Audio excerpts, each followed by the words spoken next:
US President Donald Trump says that many elements of a peace agreement in Ukraine have been agreed with already with his Russian counterpart Vladimir Putin ahead of their phone call today. In a post on social media, Trump, however, acknowledged that much remains to be worked upon. The US President wrote, "Each week brings 2,500 soldier deaths from both sides, highlighting the need for an end to the war." Earlier, when asked what concessions were being considered in the ceasefire negotiations, Trump said they'll be talking about land. We'll be talking about land, we'll be talking about power plants. That's up, it's a big question. But I think we have a lot of it already discussed very much by both sides. The White House sounded positive on the eve of the phone call, with Press Secretary Caroline Leavitt telling reporters that peace in Ukraine has never been closer.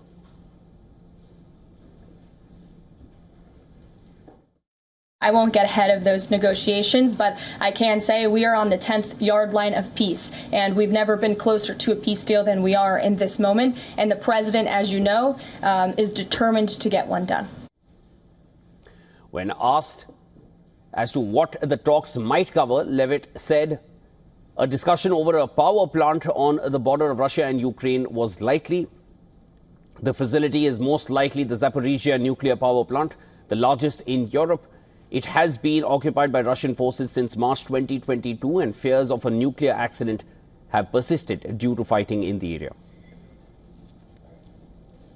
There's a power plant that is on the border of Russia and Ukraine that was up for discussion with the Ukrainians, and he will address it in his call with Putin tomorrow.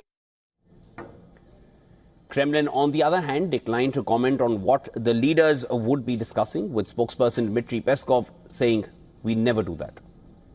Now, ahead of the phone call, Ukrainian President Zelensky accused Putin of prolonging the war. In his nightly address, Zelensky said that the proposal could have been implemented long ago, adding that every day in wartime means human lives.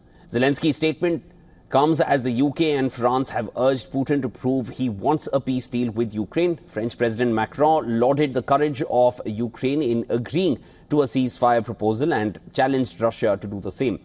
UK's Prime Minister Keir Starmer said now is the moment to keep driving towards the outcome everyone wants to see.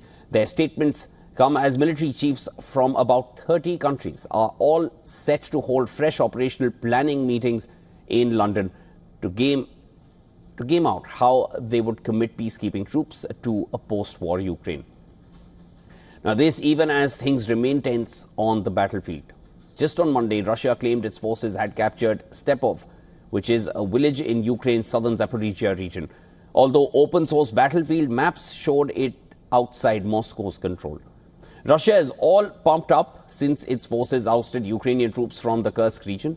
Moscow last week retook the main town that Ukraine seized in its summer of 2024 incursion, Sudzha, and swathes of areas around it. Russia has said it has moved several hundred civilians that were previously trapped in Kiev-held areas.